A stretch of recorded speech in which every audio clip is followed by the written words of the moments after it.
ગુજરાતમાં સ્થાનિક સ્વરાજ્યની ચૂંટણીના જે સમયથી જ પડઘમ વાગી ચૂક્યા છે તે સમયથી જ ભારતીય જનતા પાર્ટી, આમ આદમી પાર્ટી અને કોંગ્રેસ દ્વારા સતત રણનીતિઓ ઘડવામાં આવી રહી છે અને તે વચ્ચે જો ખાસ ભારતીય જનતા પાર્ટીની અને કોંગ્રેસની વાત કરવામાં આવે તો ભાજપને લઈને સૌથી માઠા સમાચાર સામે આવ્યા છે। કોંગ્રેસે જે છે તે મોટો ખેલ પાડી દીધો છે, તે જ અંગે ચર્ચા કરીશું આજે આ વિડીયોમાં। નમસ્કાર, સ્વાગત છે આપનું ક્રાંતિ માર્ગમાં અને હું છું મિક્ષુ ઠક્કર આપની સાથે। સ્થાનિક સ્વરાજ્યની ચૂંટણીની જાહેરાત પહેલા જે કોંગ્રેસ દ્વારા જન આક્રોશ રેલીનું આયોજન કરવામાં આવ્યું હતું, હવે એ જન આક્રોશ રેલી કોંગ્રેસ માટે ફળી ગઈ હોય તેવું લાગી રહ્યું છે, કારણ કે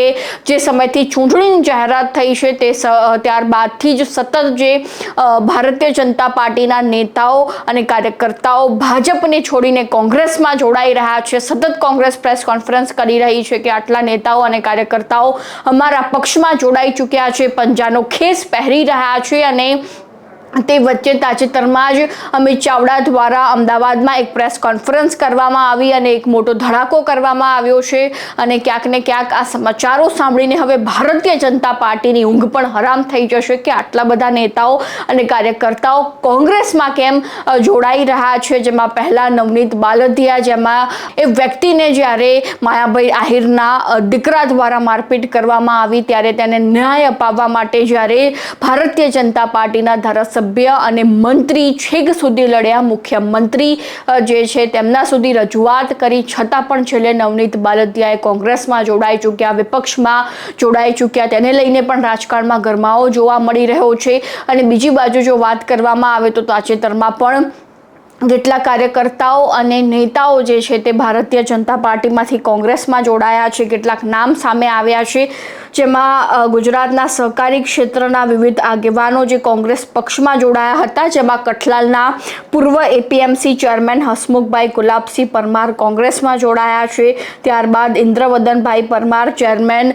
જેઓ દૂધ મંડળીના ચેરમેન છે, તેઓએ પણ કોંગ્રેસનો ખેસ પહેર્યો છે। ત્યારબાદ રમેશભાઈ બુધાભાઈ પરમાર, જેઓ દૂધ મંડળીના પૂર્વ ચેરમેન છે, મનુભાઈ બાબુભાઈ સોલંકી, તેઓ પણ સમાજના અગ્રણી છે, સામાજિક આગેવાન છે, તેમણે પણ પંજાનો ખેસ પહેરી લીધો છે। તેમજ સૌથી વધુ કાર્યકરો જે છે તે